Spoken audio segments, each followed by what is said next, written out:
మీ పిల్లలు ఫారెన్లో చదవాలనేది మీ కల? మీ కలను నిజం చేసే ఏకైక సంస్థ విదేశ్ కన్సల్ట్స్.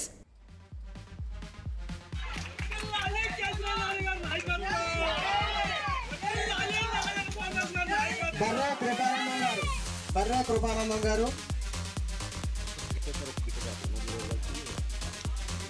ఉమామహేశ్వరరావు గారిని స్టేజ్ మీద రావాల్సిందిగా. దయాల రాజమణి,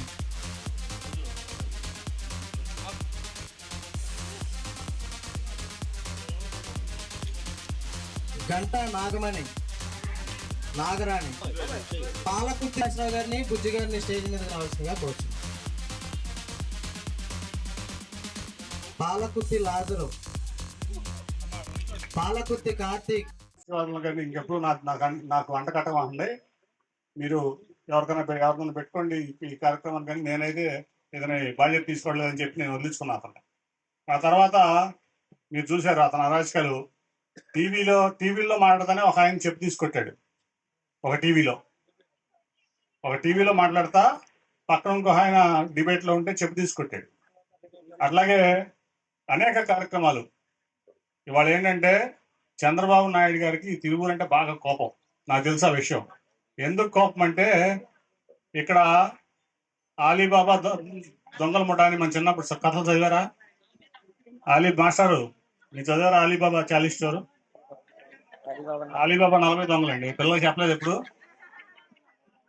అట్లా ఇక్కడ తెలుగుదేశం పార్టీలో ఆలీబాబా దొంగల ముఠా ఒకటి ఉంది.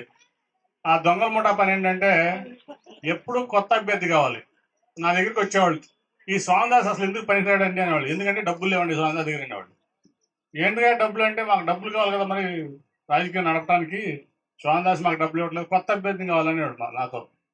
సరే అయితే అప్పట్లో ఒక పోలీస్ ఆఫీసర్ ఆయన ఉన్నాడు, పాలిట్ బ్యూరో సభ్యుడిగా ఉన్నాడు. ఆయన పంపిస్తా అనేవాడిని. వద్దొద్దు ఆయన అయితే అమ్మ మేము చచ్చిపోతాం అనేవాళ్ళు. సరే అట్లా తర్వాత ఇప్పుడు పాపం ఒక 3 సంవత్సరాల క్రితం ఎక్కడో అమెరికాలో చదువుకుంటున్నటువంటి ఒక ఆయన తీసుకొచ్చి డబ్బులు ఉన్నాయని పెట్టారు. పెట్టిన తర్వాత ఆయన దగ్గర డబ్బులన్నీ అవజేశారు ఈ ఆలీబాబా 40 దొంగల ముఠ. అట్లా ప్రతిసారి జరుగుతుందని చెప్పి చంద్రబాబు నాయుడు ఏంటంటే వీళ్ళ మీద తిరుగురు వాళ్ళ మీద కోపంతో ఏం చేశాడు, ఈ ఆలీబాబా 40 స్టోర్ ఉన్నారు చూసారా, ఆలీబాబా 40 దొంగలు, దొంగలకే దొంగని తీసుకొచ్చి వీళ్ళని ఎత్తి మీద పెట్టాడు. ఈ ఆలీబాబా 40 స్టోర్ పని ఈ ఎలక్షన్ లోపు అయిపోద్ది, నామినేషన్ లోపు. వీళ్ళు పాపం ఎన్ని అవమానాలు పడాలో నాకు తెలుసు, ఎన్ని అవమానాలు పడాలో నాకు తెలుసు. తర్వాత ఏం చేస్తాడంటే, నామినేషన్ అయిపోగానే తిరువూరులో ఎవరైతే వ్యాపారాలు చేసుకుంటున్నారో, ఎవరైతే హాస్పిటల్స్ ఉన్నాయో, అట్లాగే ఇంకా నిజం చెప్పాలంటే అతను ఒక కాలకేయుడు, కీచకుడు. అంటే అంతకంటే ఎక్కువ నేను చెప్పలేను, మహిళలు ఉన్నారు కాబట్టి. సంస్కారం కూడా కాదు సభలో చెప్పడానికి.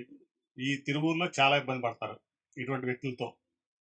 ప్లస్ ఇంకోటి, ఆల్రెడీ చాలా మంది అమెరికా నుంచి ఫోన్ చేస్తాను నాకు, ఏంటి ఇతను పెడదా, ఇంతకు ముందు అమరావతి ఉద్యమం అని చెప్పి మా దగ్గర $1 పంపించుకునేవాడు, ఇప్పుడు తిరువూరులో అభ్యర్థిగా నుంచుంటున్నాను, మీరు నాకు చందాలు పంపించండి, $1 పంపించండి, నేను తెలుగుదేశం పార్టీ అభ్యర్థిని అని చెప్పి మాకు ఫోన్ చేసి హింసిస్తున్నాడని నాకు అమెరికా నుంచి చాలా మంది ఫోన్ చేస్తున్నారు. కాబట్టి నేను చెప్పేది ఏంటంటే, ఇతను ఇవన్నీ పోగు చేసుకుంటాడు, అమెరికా నుంచి డబ్బులు తెప్పించుకుంటాడు చందాల రూపంలో ఎలక్షన్ అంచనాన్ని. తిరువూరులో డాక్టర్లు ఎంతమంది ఉన్నారు తెలియదు, అందరికి చెప్పండి. డాక్టర్ హాస్పిటల్ వాళ్ళకి అందరికీ కూడా చాలా ఇబ్బంది పడతారు. వ్యాపారస్తులకు చెప్పండి, తెలియజేయాల్సిన బాధ్యత మన మీద ఉంది. ఇప్పుడు 30 సంవత్సరాల నుంచి పక్కా లోకల్ మన మంచి మనిషి మన స్వామిదాస్. అవునా? ఏ పార్టీలో ఉన్నా, ఇంతకుముందు మీరు కాంగ్రెస్లోనో వైసీపీలో ఉండేవాళ్ళు, మొన్నటి వరకు నేను స్వామిదాస్ గారు టీడీపీలో ఉన్నాం. ఏ రోజైనా ఎవరినైనా స్వామిదాసు ఇబ్బంది పెట్టాడా, హాని చేశాడా?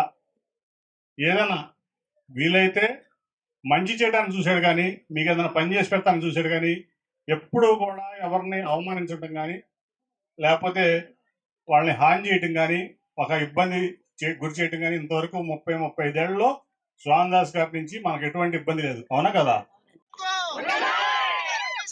నాయకత్వం